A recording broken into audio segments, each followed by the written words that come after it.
just love. Yeah. So doing a little bit of research into, of course, your previous roles and what you've done. Hmm. At least from because a lot of people will probably be watching this are from House of the Dead, at least from the new game that's coming out. Yeah, Which hopefully will be pretty big. I'm into the franchise, and a lot of other people will. There's a lot of it's cool. speculation around it, but it's definitely a very cool thing to be involved in. Um, Yeah. Did you play the so, demo yet? yes, I've gone through that demo. A bunch I of played it people last have. night. You have? Are you much of a gamer yourself, or is it more like just Yeah. testing out the product? Okay, okay. Uh, you may not know, but I don't do as much now. But I spent quite a few years as a game reviewer. Oh, what was that like? YouTube, or was that more via Hmm. like This TV or is something? yeah, somewhere in between. This is Hmm. before, I guess, before it was quite common that every man and his dog was doing game reviews on Yeah. YouTube. I was doing it for a platform which was Big Pond Games, which was Telstra. Oh, Um, I might have heard of that. yeah, Might have yeah. heard It's of that. this is like 2006 to 2012.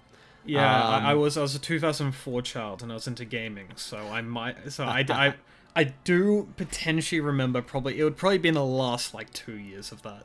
Even yeah, like so yeah. I used to go to Tokyo Game Hmm. Show and events like E3, which is no longer. Yeah. I used to go to those things all the time. So yeah, so I'm not yeah, I play games a lot. I'm not Hmm. necessarily that good at them all, but yeah, I'm certainly into it. Yeah, so what did you think of the demo? I mean, that's probably a big question that people want to ask. Like, what was your opinion on that? How do you think your performance was? I think you might have been heard a little bit. I know it's Yeah. not much of the game so far, so I mean, we can't really judge too much off of it. But I mean, what was your Um, opinion on it so far? the gameplay, I thought was Yeah, fun. It's a fast pace. It's on an on rails yeah, shooter, and it's pretty. I guess if you've never played the game before, it's pretty intense mm, because everything's just coming at you really yeah, quick. So it's all about reflexes, and it's great because once you play through a level and you want to have another go, you kind of know what to expect and you get yeah. better at it. Because I think the Yeah. first Yeah, I come I from played through. the speedrunning side of it. So for me, Uh, the reflexes come like I'm doing 5 runs of it, learning everything off by memory, and the idea for me is that the second something can be shot, I will shoot it. So for me, yeah, it's just getting it done as fast as possible. So what you said is exactly pretty much what I do. Like whenever I have free time, I try to optimize times, try to get them mm, down, and I think for this new one, that because of course it's a remake of the original. A lot of it is quite yeah, similar, which means the moment I picked it up, I was immediately starting to get my reflexes back into it. But I yeah. mean, yeah, I feel like there's a lot of replayability with these kind of things in terms Yeah, of and like as for the yeah, uh, the, the voice acting side of it, I'm not judging yeah, my performance or anyone else's performance when I play, because I always realize that we did a recording session. hmm, There's multiple takes and things like that, and at hmm, the end of the day, if I know that the developer is happy and they hmm, put it in the game, then it's good enough. hmm, It's the best it can be. So I don't reflect on, oh, I could have done that line better, or yeah. that's not right. That's kind of the wrong attitude, and people get a little bit caught up on that sometimes. It's like, no, you've created something and pushed it out into the world. Hmm. I feel like So I feel like for the whole series of the games, if you don't, I mean, if you went, I guess it was kind of before then, but if you did some game reviews and stuff, did you ever touch the originals, the original line of games? Because I know House of Dead 2, the um, original voice oh acting is yeah, another thing to yeah. go off of. Yeah. and and I watched. I went back and I watched a full run through Hmm. of the original game that Hmm. was that they'd shared with me up on YouTube. But it was certainly my era. It was Yeah. a late '90s, and so I was well aware of walking into an arcade and seeing the House of the Dead games, and Hmm. it was even, I guess, better in arcade where you had the the plastic guns, and Yeah. Yeah. when they went reload, you'd shoot off screen, and yeah. I found it really funny that, of course, I was born 2004, which makes it so I've had to go and research the things I missed out on, unfortunately. But I remember as a really young kid, and I looked this up later on, is that all the House of Dead cabinets, because laws in Australia with like gore and violence were quite strict, that they had a drape over the cabinet itself. Yes. Which meant that you had to peek. Which meant, like, as a kid, I would like peek through the cabinet and see what's inside. And I was always get told off. But that was like my first interaction with it. But I mean, I guess for like you guys and some other generations, it was, you know, that was like the next level of something to do. It was one of the coolest things. And at least for me, I'm a fan of all those type of games. So I do really appreciate them. But I mean, it's cool that you went back. At least, well, you know, they probably told you to go back and say, you know, this is the essence that we want, and try to replicate that. Well, yeah, it was more just about the style, and I wanted to investigate. There is, I won't say who it was, but I also do one of the boss level characters, and I wanted to see what the original take was on that boss character, and then I did something different, and they went for it. So we'll see how that comes out. I'm not going to say which level. Yes. Oh, I could probably piece stuff together, but I'm not gonna say anything. Okay. But I mean, of course, I'll probably get back into your future career later. But on the topic of House of Dead and stuff, so I think a lot of people are gonna have questions, and I think a lot of questions I'm not gonna ask, because a couple of them I feel like are too should be revealed later on. Is probably the better thing. But in terms of how did you get approached for this? Because I looked at your previous roles. You've done a lot of you've done like fan animations. You've of course done of course radio and other stuff. How did you get approached for something like this, which is of course is a bit more of a, I don't know, I guess the company's indie, but also they're doing something that's like a big game. So how did you get approached for something like this? You know, this kind of. This role is interesting. Yeah. It's interesting because I responded to a very small casting call, and I think it was just on Facebook, which is a really bizarre place to normally find something strange, like that. Yeah. Because I know a lot of especially for smaller indie games, and I wouldn't even call this a indie game given it's a Sega title, or Sega if you want to say it like that. I had no idea what the game was. It was just a post asking, you know, looking for a voice actor for a game, and it wasn't directly from Megapixel Studio or Forever Entertainment. It was from the guy that was looking after I guess he was tasked with finding some candidates as voiceover artists, or I should say voice actors. And so I reached out to him saying, well, here's what I've done. And you know what? I actually just sent him a lot of the stuff that I had done for the animation. You know, I think I did Among Us, all these unofficial series, Among Us, Minecraft, Five Nights at Freddy's, things like that. Yeah. And sent him that. And he said, oh, you know, well, here you go. We're looking, these are all they actually sent me the whole script for the entire game and all of the characters. It was like a big spreadsheet. And you know what I did? I put down an audition for every single major and minor character. Wait, also the women? No. Okay. The male characters, or the ones that, So, good question. And I thought, you know what? Here's a great opportunity. I'll just audition for everybody, because I'll come up with a range of voices, and I did that. And what was great is he then passed those on to the developer. Yeah. But he'd split the audition up, so they actually didn't know that all of those separate characters were from one person. And so they gave me 3 of the characters, and they didn't realize that they were hiring the same person for the 3 characters, which was a great bit of feedback, because you always, you know, it's always nice to know that you can create some different voices and not be recognized. Probably a small branch off of this is what a lot of people probably want to know, because to give you a little bit of context, not to shame the company at all, but in the past, at least for the first game, it was very challenging to find the people who actually worked on it, since they did not credit them. They actually added that in later on, because fans were like, well, we want to hear more of these people, We want to know what they've done. We want to follow them. How are we supposed to know that? And through a couple of people, and of course some of the voice actors going back and saying, hey, we need a credits list, they added that back through.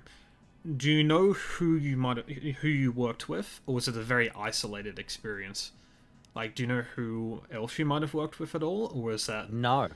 Okay. No, I don't know any of the other voice actors for the game. I'm gonna put it out there and say I don't think there's any other Australians in there. Yeah. But no, everyone worked in isolation, which is pretty much the norm nowadays. I'm sure at some stage, once the game's out, we might get a bit of a feeling of who else is in there, because that'd be it'd be nice to say good day to some of the other cast members. Because you said something really interesting, that I'm good friends with one of the lead voice actors of the previous remake.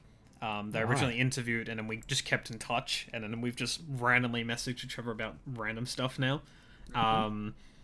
And what he said to me, through several chats during the interview, is that when he did the audition process, it was very similar.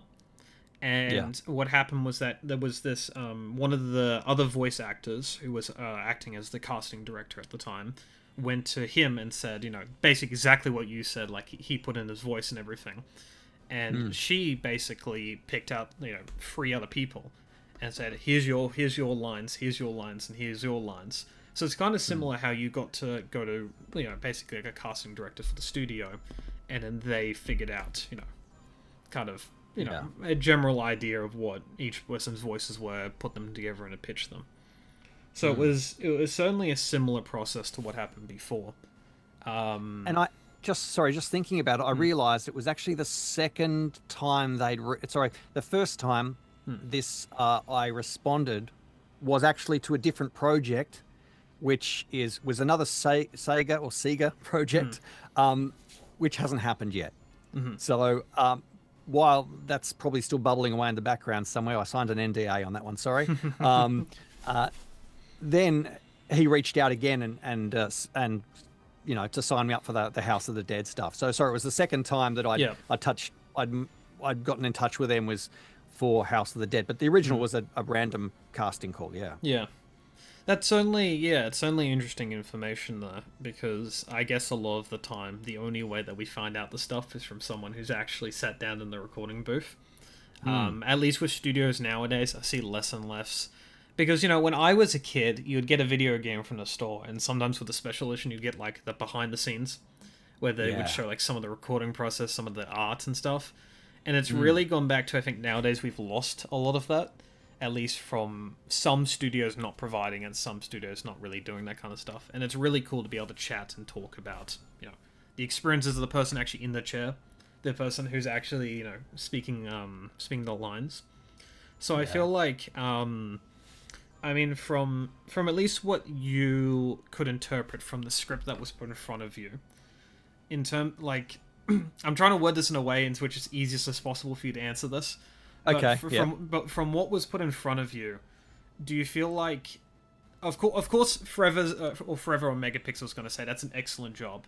But do you think from what was put in front of you that you gave it your all and, you gave it what you wanted? Or do you think that they might have taken parts that you might not have been as proud with? Because, other people said in the past that they said, oh yeah, I could have done this better, but I'm happy with my main performance here. Like, is there any part of that if you would have seen the recording studio right now again, that you would have re-recorded? Is there, from what was put in front of you? Or were you pretty confident with what you did? I was pretty happy with it. The way... It was a little bit of an isolated, because it wasn't a live directed session. Yeah. In which case, and that's not unusual. Yeah. If it's great if you've got that trust, and I would give them, say, I know that it's normal to do 3 or 4 takes of a particular line in slightly different ways, and maybe if I recorded a few extra, if anything was what I would deem not worthy, I cut it before I sent it. So they didn't get anything that would be risky as a bad take. Yeah. So you just wanted to give them what you were actually proud of. Okay. Yeah, absolutely. So you never want to send off your your half-baked Yeah. take. Because at least I know for like I'm comparing it mainly to the first game because of course same developer, same kind of process. That at least for them, they were told basically to, at least from my memory, I don't want people quoting this, but at least from chatting to the guy, he said that he provided just kind of small lines where he would say reload, or he would do something like that, and then he would snip that and then send that reload sample with 2 different variants off to the actual person, which meant that they had this full thing chopped. So in short, so for example, a lot of people have gone to the files of the game where they've left in a lot of stuff in which you can hear variations of his sounds, or of course unused voices, and I feel like at least from what you're saying, it's like, of course you would have probably chopped up your voice and put it together as the best parts, at least from what I'm interpreting of what you've done. It was just it was just pretty much however long the recording session was, and as I did each set of lines, if there was any errors or your voice croaked out halfway through something, that would get cut. But then otherwise, you've got to be careful as a voice actor that you don't try and play sound engineer or director, because I know before it was even getting to the developer, it was going through a sound engineer, a very experienced one as well. So he would isolate the files, and possibly I don't know what his process was exactly, but he would possibly then take what I've given him, and then he would put forward the best ones to them. So maybe a little bit of a few filtering processes even before developer, perhaps. Yeah. From what you can say about the roles that you've played, do you know if for a lot of the characters / the boss, right? Do you know if you had to put on a voice, or do you know if they're putting on a voice? Because at least for this original guy, and at least from the other people I've talked to, he's like put his voice very low down because he played one of the main bosses in the original. He put his voice very low down. He did it completely different to his original one. Were you, at least from what you can tell or what you can say, do you know if you've put on like some? Because of course you said in the original that that he put forward 3 different voices in which they might not necessarily know that was you, and then they approved the 3 different characters. Do you think that you've done distinct enough ones in which they're not changing it too much, or do you think they'll change it a bit? Of course, it's a very wordy question. But, no, I know exactly where you're coming from. I mean, I feel like I've got a different tone for each character. I'm like Gary Stewart, of course, one of the main protagonists in there. He's got a very distinct voice. He's pretty. I mean, I pictured him as being quite intense, so I've made him quite intense, probably more so than any of the other characters in the game, just from the demo level. And when he's like, gee, no, right? I just given him this big voice. Whereas then you've got Agent G. Well, he's dying, so even his. You might get a little bit of recognition of my voice in there, but it's a completely different tone because man, he's about, it's end of days for him. The other character, I will be interested to hear how it comes out, but I don't think they would have done much else to it because the voice I created for that character sounds like it's an effect, but it's not. It's my voice. That's all I'm going to say. I only say this because, of course, I'm going on the assumption that they've just, as far as I know, they've taken all 3 of my characters and they're all in there. Okay. But you never know until you see the finished product, which is the only reason why I won't mention who it is. Just in case at the last minute they went, oh, let's get a different voice for this. Yeah. Because that could happen, and that's okay because I got paid for it anyway. I feel like for a lot of people, at least at the moment, and I mean, I always say this to the voice actor up front, that, looking online, there's been a lot of backlash on just voices, there's been a lot of backlash on everything else, and I say to a lot of people that don't go to the voice actor because they've been told to do something, they've been told to do a voice, or they've auditioned for a voice, and then the company's gone, that's great, people will like that. And then the voice, because at the end of the day, why are you going to the voice actor and saying, your work was horrible. It's like, Yeah. well, that's how I got told how to do it. So I feel like at least for a lot of people, I mean, I'll specify this for anyone who's actually watching this. Don't go and attack him. Don't go and attack him. I feel like you've put in you've taken the project and you've said, I'm going to put a bit of heart into this. This is something interesting to me, and I feel like for you, you've given it your best go, and I feel like that's for everyone who puts in 100% into voice acting. But I feel like at the moment, at least just, of course, it was more of a discussion piece, not a question, that a lot of people have been, at least online at the moment, just ripping apart at least what the demo has shown. So, I mean, that's why I'm kind of saying, have they pitch shifted? Have they done anything else? Because I've gone like, okay, have they... Not for me. Yeah, Not for me. I feel like even like, because I heard your voice in some of the demos that I looked up online, I was like, your voice is fine. So I'm just like, what else could they be doing here? Like, because I know there's a couple characters in the intro stage. There's that one, the flying guy. Oh yeah, and I think they actually recreated that quite well from the 90s original. It's quite similar, and it's probably easier to understand than the original. I feel like the big mystery involving House of the Dead is that surprisingly throughout the first, second, third, fourth, and there is a fifth game which is an arcade exclusive at the moment, none of the voice actors were credited, which means we have no idea who actually did those voices. And I feel like for at least for the first and second, they never the original files are completely gone because Sega had a Sega back in the 90s, of course, had a I'm not sure if it was a flood or a fire or something. It destroyed the archives of the original files. And I think they made up an excuse later on that they lost it somehow, and I don't know how you lose something. I understand like the water aspect or them getting damaged, but you can't just like we misplaced it on the desk one day. It's probably their excuse, but at least comparing it to whoever did the original, I mean, there's certainly differences, and I feel like people just need to get used to that because the game is so old. People play it on and on and on. Well, yeah. But I mean, probably the question that goes off of that is that, do you think that the voices are a new take on the original? Or do you think that they're more of they're trying to be as close as possible? Because I feel like you lean towards the first point, at least in your performance.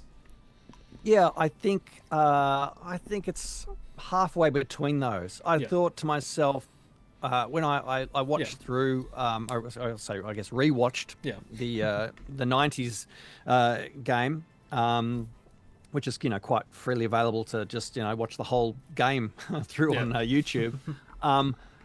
I thought, what's the point in trying to mimic this guy's voice? Why? Because it's yes, it's a remake of a game for a different generation, really. And yes, there's going to be people who love this series, and it's it was a great time for gaming, of course. And I thought, well, I can I think I can borrow some of the characteristics of this guy, what his, I don't know, I'll say, use the term loosely, personality is. Yeah. Because honestly, most of the game, it's not really dialogue driven, is it? Not really. I mean, and I love games where characters just have iconic one-liners, right? And I think of like I play Battlefield, right? Yeah. And one of the great things about Battlefield when you're playing is the characters just have these, depending on what kind of soldier you are, they just have these iconic one-liners that they just say at the end of the round. it's like that was it. That there's probably 3 or 4 lines they say through the whole thing. Yeah. I think the most quotable about the original is a character of Goldman, which is the the bad guy. I feel like at least from I feel like what a lot of people are trying to say is that the original, we don't know what Sega was smoking at the time is probably the best thing. We don't know. Okay. Like, I've talked to Japanese voice actors from that period. I've talked to several, and I've talked to ones that no one else has contacted because I've burned bridges, unfortunately, saying, "Hey, do you have any contact with this person?" I mean, yes, it's been worth it, but I don't really want to get in people's way. I don't want to waste their time, but I have gotten useful information out of that. but Right. it's one of the, because I've been the leading person trying to find the original voice actors. But from what I know, at least, is that when you're doing it in Japan, because it's more of a live performance, that Yeah. they wanted you to say every word pronunciated fully. Yeah. So if you're saying a sentence, you're like, I want the hamburger, and you say it like every word has to be pronounced Ah, exactly, and in yes. certain words you would bring up the emphasis, like I Hmm. want the hamburger.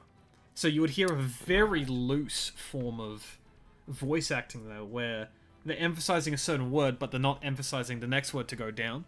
I've talked about this with a big voice actor from the 90s who played, if you know who Captain Falcon is from Hmm. Nintendo, yeah. He's also in like Shenmue and some other Sega games. And Right. I chatted to him in Japan, and he was like, yeah, that's how they would want things. So when going back to House of Dead relevance, I feel like what a lot of people wanted from this remake is for people to almost emulate that. And I feel like a lot of people's unrealistic Ah. expectations is that it's so bad it's good. But now they're like, Yeah. well, you've taken because the dialogue isn't great in the first place. I mean, I think there's a line that's like, "Dogs are the AMS," or like, it's there's lines which aren't which if someone said to you in real life, you'd stare at them and go, "All right, mate. Don't know what you're on, but that's great." But I mean, there's definitely a difference between how people expect it to hear a lot of the voices and what they've come out with. Because, Yeah. of course, from like hearing your voice in the game, I think it's alright. I think it's great, in terms of a new interpretation. I feel like if they changed the dialogue a little bit, that might have Yeah. used you a little bit better in that. But I feel like what they've tried to do and then what people want is kind of a different thing here. Because I feel like Right. they've tried to go, I want the original script with new voice Mm. actors. But people are Mm. like, just change the script and then get voice actors in to then use the change script. If you get what I mean there. I feel like that's Yeah. that's that's what a lot of people are going off of. I feel I like guess. in terms of what's your interpretation of all that, in terms of what you were given, in terms of Mm. that kind of it's a very long question, of course, but I want to Yeah. nail the point and say this is what I'm asking here. Yeah, I'm one not to overthink Yeah. things. I'll take it as it's presented. Mm. It's a remake, not a reimagining. Yes. I would say. So you've got elements of a remake is Yeah. they're taking the original game, and obviously you upscale the quality of the graphics, and the it's going to be less pixelated. And I would say it was an interesting point you made about the way that the language was Yeah. kind of maybe more stilted, Mm. and so it doesn't have that. But because of the script, there's Mm. elements of that, I Yeah. suppose. But yeah, it's interesting, but yeah, I just don't think.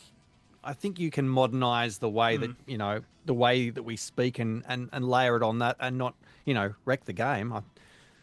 Yeah, I think it's about the gameplay. Plenty of people will play with the Yeah. volume down, I'm sure. Surprisingly, the if you heard the reload voice when Yeah. you did that, that's the guy I Reload, actually know. reload. I love that. Yeah, that's the guy I'm friends with. He was Right. not just saying it at the most base level. He was kind of peeved because Yeah.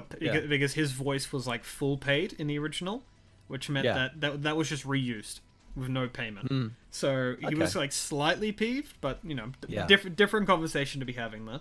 But I tell you what, I love being Gary and G and yeah. the I feel other like they should have character, said but reload.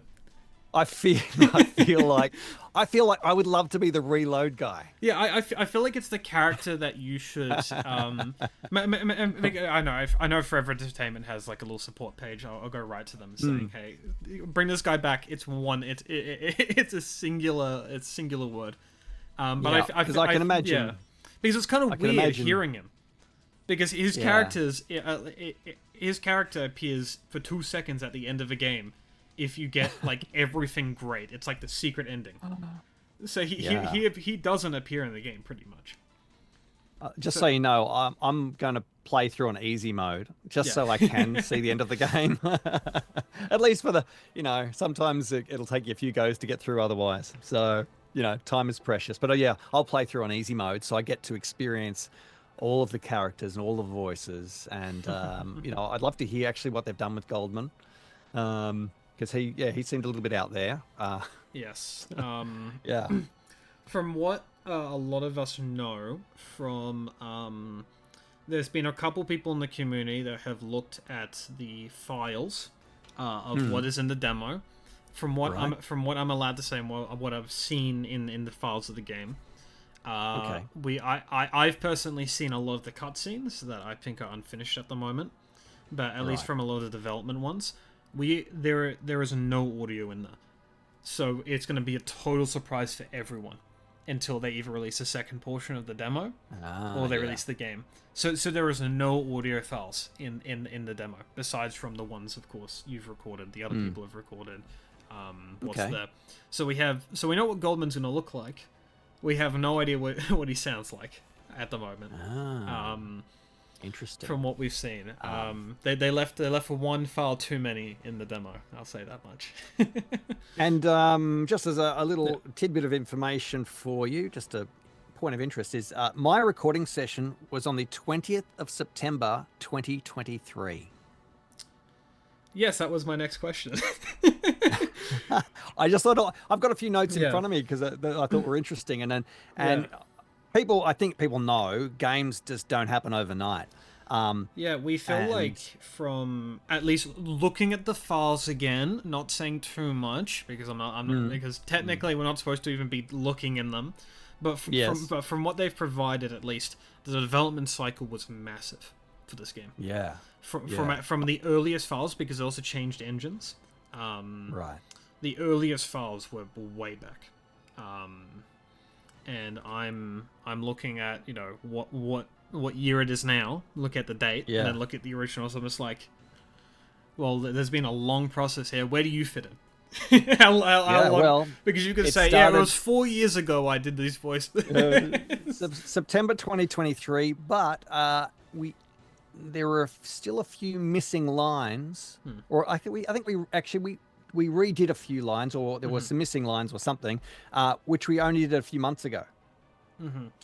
What So- I suspect on that is that they were working on the cutscenes and had enough to produce a demo level in which they haven't finished the rest of the game, but when they did finish the cutscenes with your character or your characters, they were like, okay, bring him back in, get him to do the voices for this, and then do that. But one of the first things one of the first things we voiced was actually the A version of the trailer, which was completely different to the trailer that we ended up seeing. Because I think I had one line in the finished trailer where I actually voiced a bunch of stuff in the. I think it was maybe it was an internal demo trailer or something, but I probably did that way back.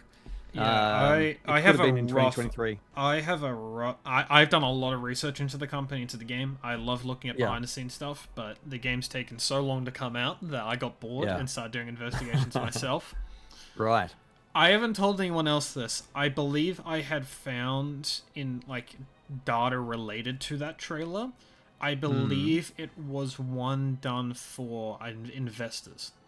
Because Right. at least That from makes sense. it's at least from financial reports in which are public. I'm not allowed to say this. Yeah. They were producing other games at the time. Delayed House of Dead 2 to get Front Mission, which is another arcade-ish game. Yeah, I'm out. aware of that one. Yeah. And what they did was that they kept delaying, and of course I believe that from the investment reports that they had done really well one year. So of course they either got new people in, or they had more interest at the company. So they then produced a rough trailer probably that included one or two voice actors doing however many of the voices. So, did you, at least going off of what this previous guy said, did you know about the demo releasing, or were you just like, hey, that's released? Wow. Because I saw you tweeted about it after I sent you a message. I was like, okay, he must like. I think you knew before because I think you said like demo or something else, or was that was it pretty much a surprise? Full credit to you, because you reached out to me via email, and I thought to myself, yeah, what is happening with the game? Yeah. Because I've been keeping an eye out for the release date because I'm keen to see it out there, and I did a quick search, and then went, whoa, Steam demo, let's go. Yeah, for the other guy, he was watching for the House of Dead 1. It was announced in a Nintendo Presents, like one of the Nintendo ones, and he was watching. I think it was his girlfriend, I believe, and he said to me on the interview I did with him, he was sitting down on like the couch or his computer, and he saw like, oh, House of Dead Remake coming out. And he was like, what? And he saw like demo was out. I was like, what? Yeah, I didn't get told about this. Yeah. So I was super pumped, and I was straight in there, and I jumped straight in, and I didn't even play the game. I watched the developer playthrough that they had running on Steam. For people who speedrun that is painful. But for anyone else, it's fine. But for us, no, because like, just shoot him. He's in front of you, and he's just like moving the cursor around. Yeah, because when you play through, you just want to like get through quickly. Yeah. And most people, it's so funny because people quite often hit, they'll click through the cutscenes. No, I want to see the cutscenes because I want to hear my voice in them. So I was like, no, I want to, I knew it was just a short thing anyway. So I'll just, I watched the playthrough, and I wanted to hear how at least all the voices came together and what it actually would look like. Because it's in terms of how the game looks, it's a few steps up. Yeah, that's the one thing people have said that looks good. The animations are a bit off, but the game itself looks great. I think that's the one thing I can praise them for. Definitely, it looks definitely better than I expected. That's the one thing, for me, House of the Dead's iconic. Sega is iconic. As on that note, I say Sega. And I know some people say Sega. So I've heard no one say Sega. So that is right. We all say Sega. Yeah, Sega. Yeah, but at some stage there were people who were saying Sega. So I just remember when they had a head office in Australia a few years ago. They had Sega World in Sydney, if I wasn't incorrect. Yeah, but the Sega actually had an office, and they had a guy who was head of Sega in Australia. And I said to him one day when I was interviewing him, I said, "Okay, just set the record straight. I've got people saying Sega. Is it Sega or Sega?" He said, "Sega." So there's another generation. It might be from the 1980s who said Sega. Yeah. So for I'm just trying to think of my next question here because there's so much to ask, but such little time. Sure. This is the expression to say. So I mean, you can probably confirm this. You've recorded basically your entire part, at least in the game at the moment. If I'm not. Yeah, everything's done. Yeah, I'm done. Yeah, I'm just now going to enjoy the game. Now going to enjoy the game. A great suggestion from the other guy. Send him a little email even after this saying, hey, when the game comes out, can you give me a key for the game? Because he did not get one. He had to pay for the game that he was leading. So definitely ask them like a polite email saying, hey, I'm interested in playing this. Give it to me. And well, because I still operate somewhat as a consumer technology journalist as well, I'll probably just reach out to the Pixel Studios PR team and ask for one. Just as not even as I'm the voice actor, I should get a free copy of the game. It wasn't. I'm not clear if it's only coming out as a digital release or if they're going to release a physical one for some of the other platforms. I'd love to go down. I think I saw a note note from from a press release for internal development documents, not internal, but stuff that was released for financial records. Yes. That I believe that they were hoping to hide the same company as they did before. They create a physical copy post-release, at least from Yeah. my knowledge. I'd love to have a physical copy. Just my own, Yeah. you know, little keepsake. Yeah, absolutely. Yes. I definitely want a signed copy of that, if that ever released. Yeah, I'd love to be able to sit back and play it on my Xbox, to be honest, or my PS5. So, you know, as much as you know, I probably on the consoles more. I'm a Gran Turismo and Battlefield player most of the time. Yeah. So, but you know, I've got Steam for other games. I'm one of the few people who's fortunate to have a 100% legal in Australia arcade gun that you can connect to your computer. So I play the games as they originally intended to. Yep. But Australian law has not made that easy on me. Yeah. At all. So that cost me a lot of money and a lot of lot of people to talk to. Right. Gosh. But yes, I'm definitely very excited for it. Yeah. But I mean, going on to more about your experience with different franchises, just quickly. Sure. Still House of Dead related, but slowly moving away. Okay. So, have you played much of the originals? I know. I asked you, have you heard the originals? But have you played them much at all? Do you know much about them, or is it more just like, you know, I've been to the arcade once, shot a couple zombies, and left? It's more. I have a feeling that going back, I definitely played it in the arcade. Like, I'm not going to lie and say I'm a hardcore fan of the series. Oh, yeah. I'm really aware it was definitely my era for the original game. So I saw it in the arcades. I played it in the arcades. I have a feeling that I had it on my Sega Dreamcast. Yes. As well. House of Dead 2. So I own my copy of it.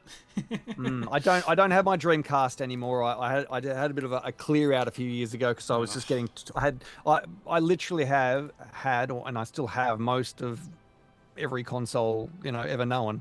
No, that's a lie. I've got a lot of consoles. You know, I've got at least, you know, I've got 3 PlayStation 3s. I've got a PlayStation 1. I've got a couple of PlayStation 2s. Why do you have like multiple? Like, I mean, I do, but I've got like I've got different region ones. So for me, it makes sense. But like, why do you have multiple? I don't know. I'm just some of them because I mean I especially love PlayStation 2. Just the games that were that came out, and it was kind of in that crossover era where there's a lot of light gun shooters on that. There's a lot of rail shooters on that. So I love PS2. My PSP was my favorite handheld console for a long time. So and even the PS Vita. So and you know we've got like at least 3 or 4 Nintendo DSs in the house, a 3DS. So you got to understand, I have played a lot of games, but I never got to spend as much time on any game as I wanted to because I always, you know, had so many to look at. But yeah, no. So I never really was immersed in the franchise. I couldn't tell you much about the you know the original, the original, like the first House of the Dead, or the, you know, any of the lore around it, you know. So it was more just the experience in the arcade for me. Yeah, and I mean this does go slightly back on what I said, but I mean, in terms of when you got the role, how much did you really go back and look at? Because I know you said you looked at like a run through of the second game, but did you look at any more? Did you look at any, like, did you study the voices at all? Like, what do you think? How did you embrace the character? Like, how did you get into that, get into the shoes of them? Really, because again, going back to that idea that these characters are not really. There's not much behind. It's not really. Them. No, there's, you know, and so I just get a feeling from them. I went back and I watched that whole run through of the game, listening to how the characters kind of interacted and the tone, and I felt like especially Gary there. I from him, I just felt like he was a bit more intense, and I think I might have dialed up his intensity just a tad. And so, you know, and the situation they were in as well, and then thinking, okay, leaning a little bit back to that 90s kind of a feel, I suppose, as well. So it's a little over the top, and it's supposed to be, you know, and so that's really what I was leaning into was intensity. He was a pretty intense character in an intense situation. So, and I'm not going to go all, you know, Yeah. really, I'm not going to really pull it apart because Yeah. it is what it is, right? It's a shooter. I mean, we're talking about a And we're talking about a franchise which one of the main characters in House of Dead 2 is named Harry Harris. Don't know how they came across that name. yeah. But so and I love that stuff. Just these great one-liners, and you know, they're bigger than life sort of characters. I mean, So a lot of people would probably ask you, "Did you have fun recording it?" And I'm probably going to say yes. absolutely, Yeah, okay. absolutely, especially No, I'm it going to was say terrible. yeah, it was awful. Especially with the one character I haven't named yet. Yes. I had so much fun doing that voice, and it was the kind of voice that I'll probably never be asked to do again because it was just so I've never had to do that voice before, and I thought, oh, now's my chance. I want to try this. I want to use this voice that I've been, you know, playing with, and I got to do it, and they accepted it as far as I know. And it's like, well, I don't think anyone's going to ask me to do that voice again. It's not really called for in your average character. So that I really enjoyed, even just the opportunity to go, right, here's something a bit different. Let's see if they go for it. Yeah, because I feel like, at least for the game itself, the voice is definitely unique. I mean, you know, the interpretation of what you've done, what other people will probably do, will be certainly unique. But having the spirit of the original a little bit, at least, how much of the character you can take out of whatever they produced originally. But I mean, going kind of onto you. So, I mean, I guess I know you said at the start, but I'll run through it again. If you were to describe yourself in probably a couple sentences, who you are, what your ambitions kind of are, like very short and sweet, what would you say? Wow. Whew, that's a tricky one. Like, where do you want to see yourself in 10 years' time? Like, in terms of, are you looking towards larger roles, smaller roles? Like, what? Yeah, you know what? I'm probably again. You've probably picked this up. I'm not an overthinker. I don't exactly. It's a little bit wherever the wind takes me, with a little bit of strategy in there. People tell me that I'm quite a good strategist, but you know, I don't like to approach voice acting with a business plan. Yeah. You know, and I see a lot of people out there saying, no, you've got to have a business plan. You've got to treat it as a business. Yeah, it is to some degree a business. I've got my ABN, and you know, I pay taxes on it, and there's invoicing involved, and all those businessy things. But you know, I guess the way that my career has kind of panned out is because I've been doing it long enough. I don't have to spend every day auditioning or you know, cold calling. I don't overmarket myself at all. And I'm a little bit strategic about, if I'm going to audition for something, is it something I'm actually interested in, rather than just because I want a job.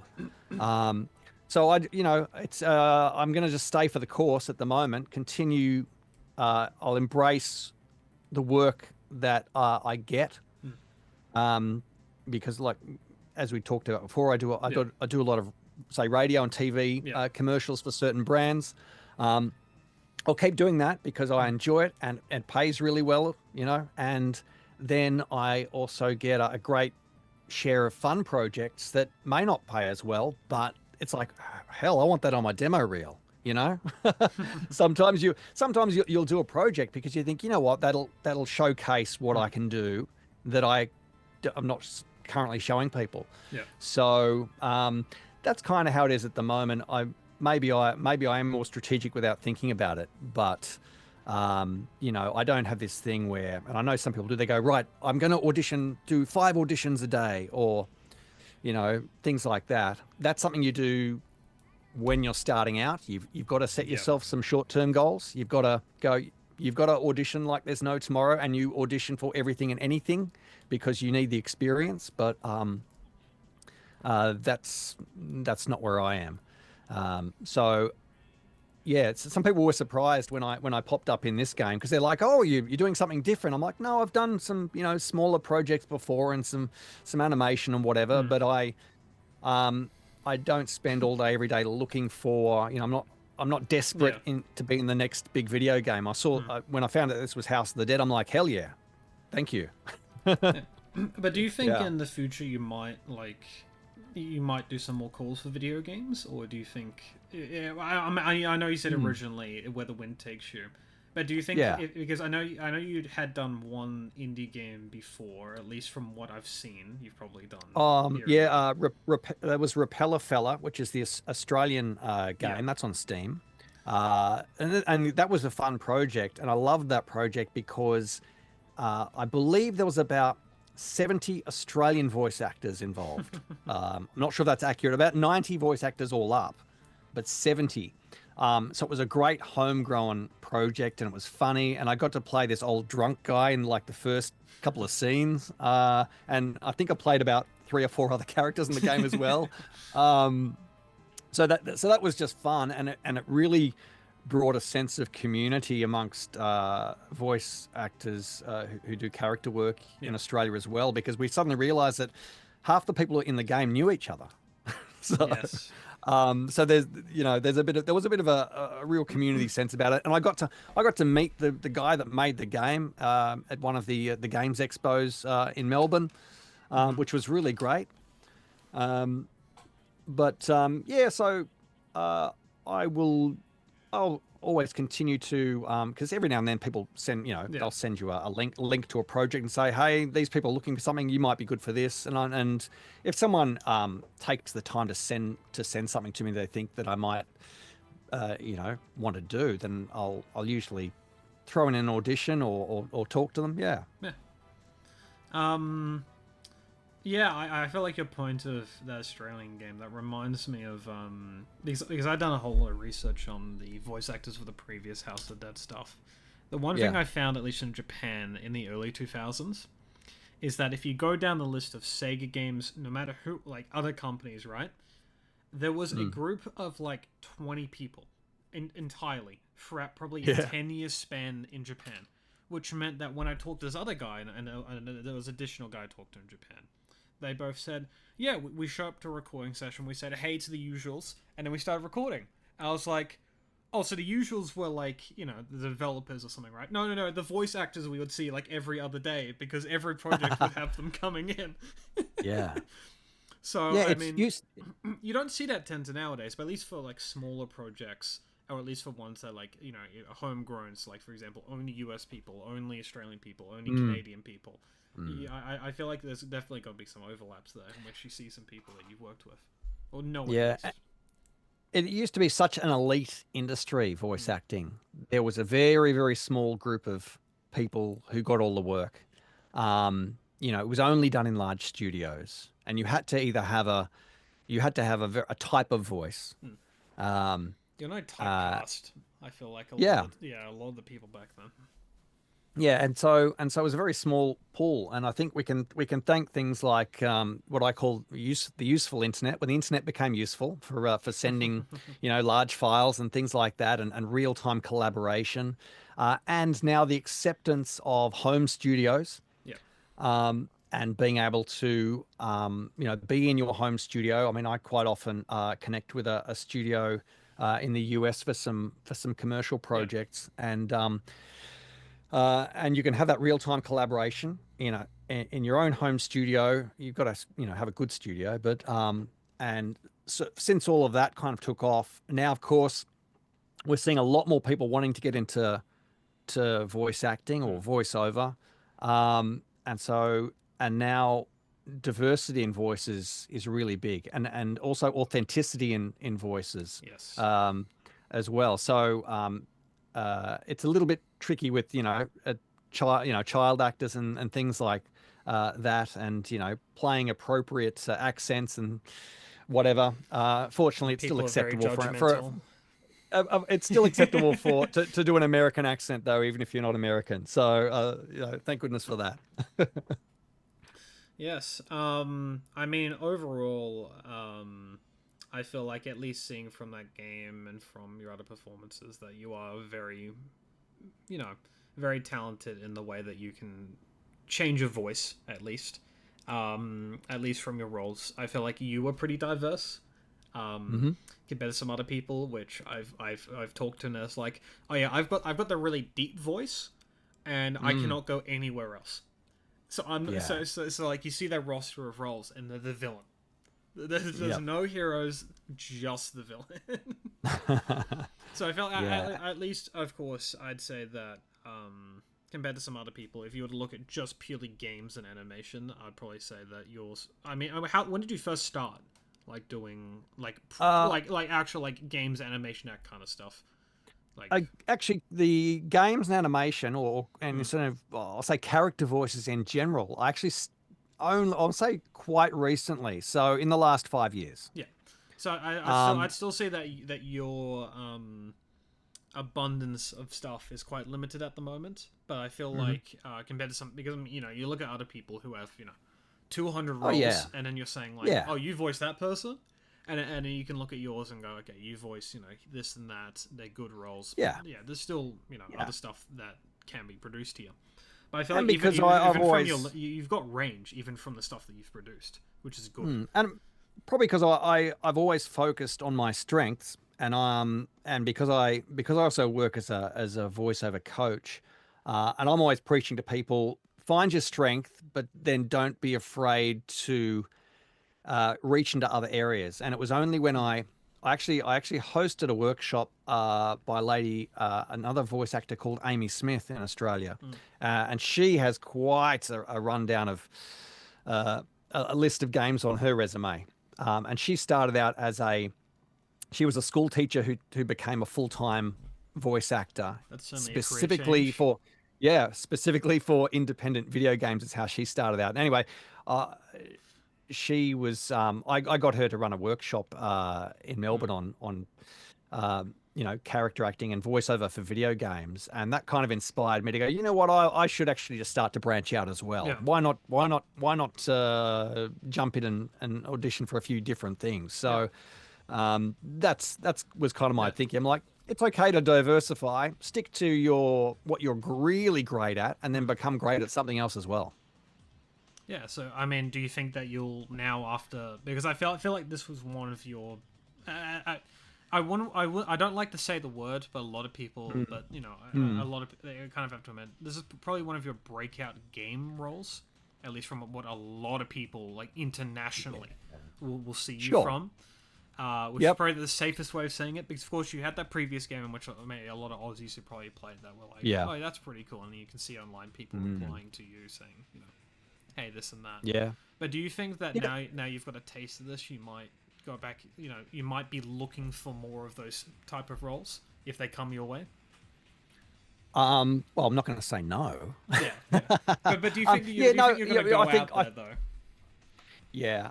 As to how, yeah, I think it's more likely that I would. Yeah, Yeah, that's probably the best yeah, answer I would say. It's more likely that I would because honestly, it's a bit of a snowball effect. I've got some extra yeah, footage. I can now change up my voiceover, my character, and games and animation demo to yeah, include something from this game. Somebody might see it and go, "Hey, great, let's audition him for this yeah. project." I'm pretty open-minded to it. So I'm never going to say, if someone asks me to audition for something, I'm not going to Yeah. say no unless I am not available for some Mm. reason, I guess. I feel Mm. like typically, at least from the other guy I talked to, it's the reverse snowball effect. Well, Mm. not really the reverse, but it's kind of it's like a snowball tumbling down a mountain, or Yeah. tumbling down a snowy mountain where it starts to get bigger. So Yeah. if you get lucky enough, like you'll land another roll, and then someone will see that and go, okay, well, we might need some Australian dude for this other role, Yeah. and Yeah. then that will keep tumbling down to something bigger. So that's where I hope you'll end up someday. Yeah. It's like In the there was a future, time where because yeah, everybody wanted like a Crocodile Dundee or a Steve Irwin character. So I used to do a little bit of that for the US market. Crikey! Yeah, you look at advertise. I love American voices. My half of my family is American. Right. Um, I love looking at the advertisements, and I'll see, crikey, mate, we got this good deal from Australia, imported goods, and I'm just like, whoa, that's not how we speak. Well, some of us Yeah. do, but it's like, you know, I love it. got And this fresh kangaroo meat. And I'm just like, oh. but I mean, yeah, it's good. It's good if you get a look in on some of those bigger projects. But I always say to people who are just starting out, because a lot of people who start out and they just want to do, video games or animation, you've got to set the bar a lot lower when you start. Yeah, You know, I do graphics, and I'm just like, I'm not going to be working for those big companies. I'll be working for the small yeah. fries and then going up. It's okay to have a dream that you want to be in a Disney game, Yeah. but recognize right now it's Hollywood actors who are getting those gigs.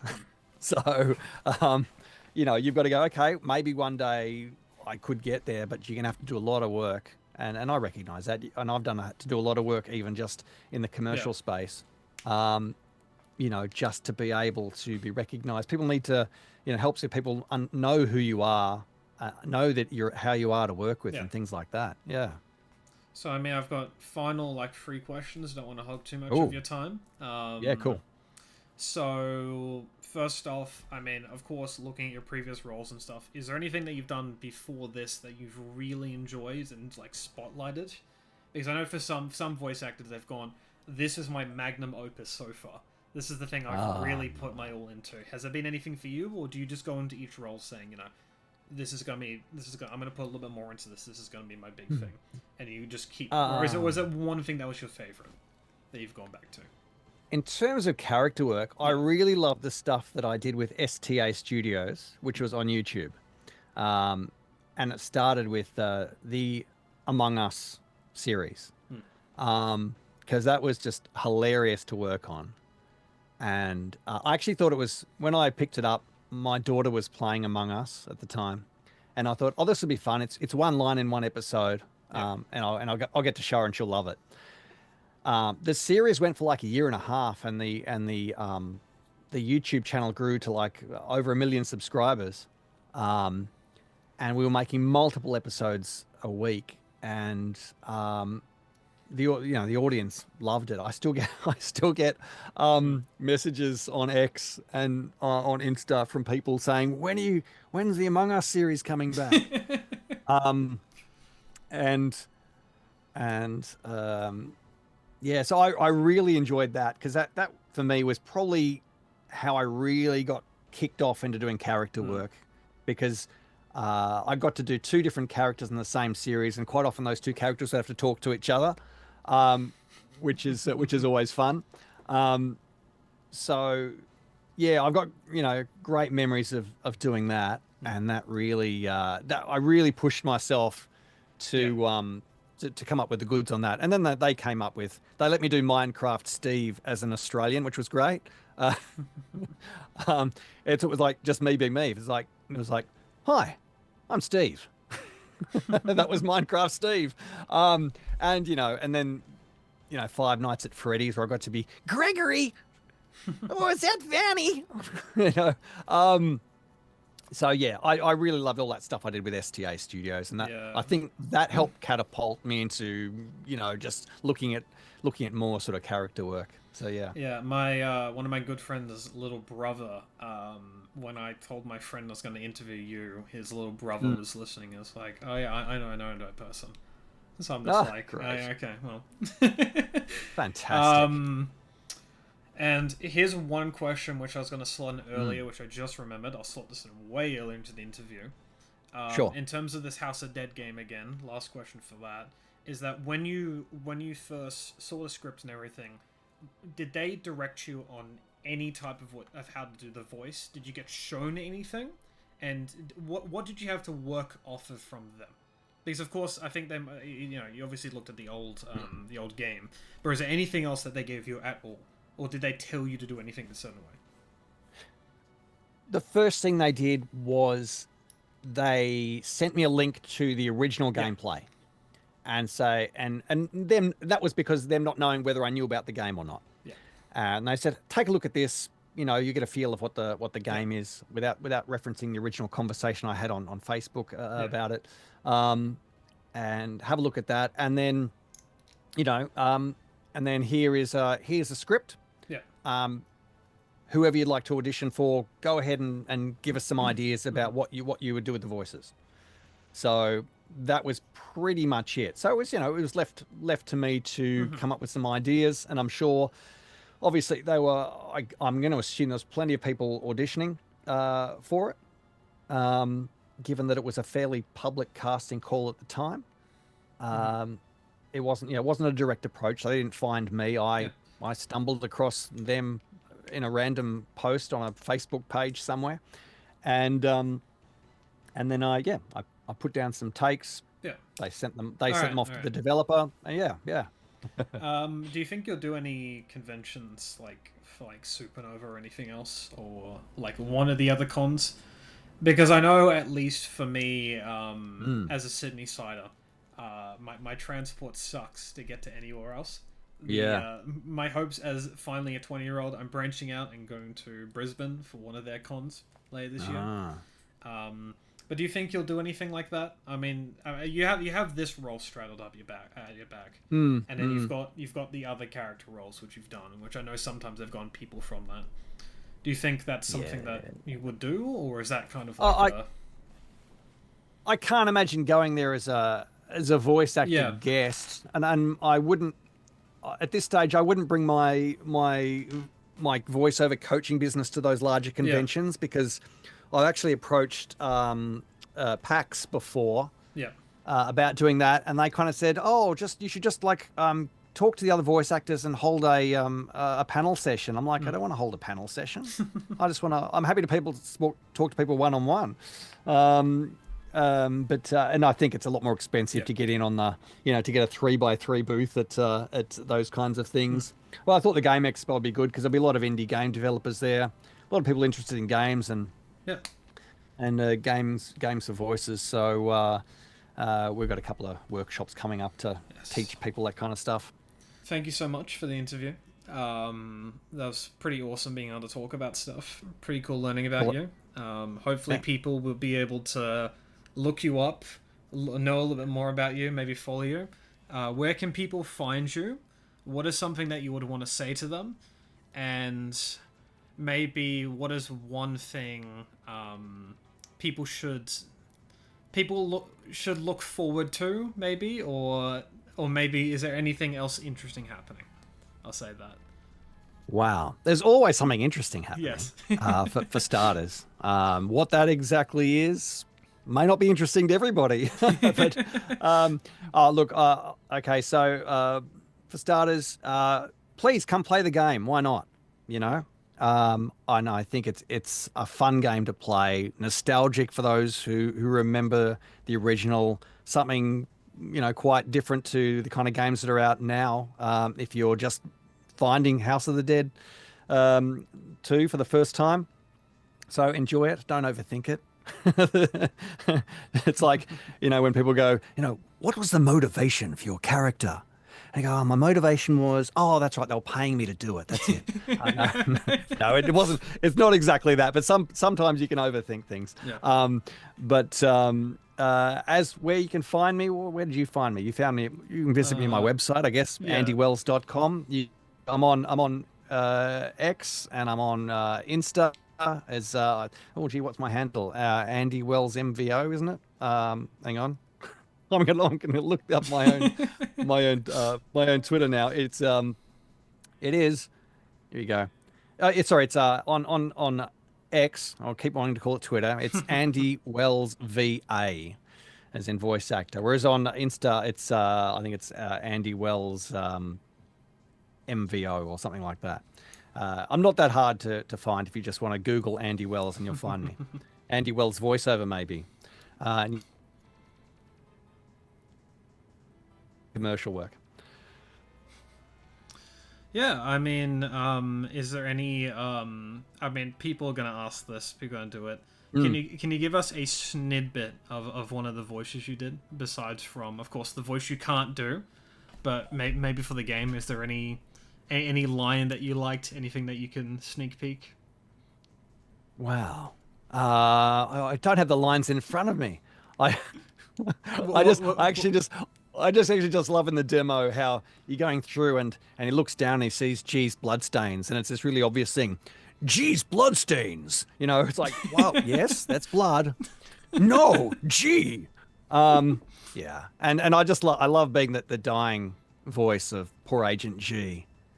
You know, it's like, I'll be okay. You can move on with the rest of your life. He doesn't say that, but that's kind of the tone. Surprisingly, I think they set up in that game that he was going to die, and then he just doesn't. So Yeah, actually, he I think returns I read in that the somewhere. third, and like I think he returns in the third and the fourth one. But I love in the You're second right. one how he's just like crippled in the corner, was attacked, and then in the next game he's just fine. Um, you know what? You just reminded me. I read that somewhere in Discord or whatever that he actually just turns up in another game. So I'm sorry. So Agent G was dying but does not die, apparently. There you go. So good. I'm glad. Maybe I'll get another chance to be him in the future. Hopefully. But Yeah. otherwise, I think I was saying to you offline, I'm going to be at the Game Expo in Melbourne on March 22, 23. So you can find me there as well. Yeah. I know you've kind of already said it, but is there any last comments to fans of the series, like something about go into the game, new expectations, something like that? I'll cut off what I said, but like Okay. any last comments about to the fans? Enjoy the game. Look, I personally, I've only played the demo so far. I thought it was great fun. A great action game. If you jump in, it's fast paced. I mean, obviously you can change the settings on speed and how hard it is. I go in on easy mode. I dare you to go in on hard mode. I'm not going to do it. But yeah, enjoy it. Just enjoy it. It's a game, people. It's a game.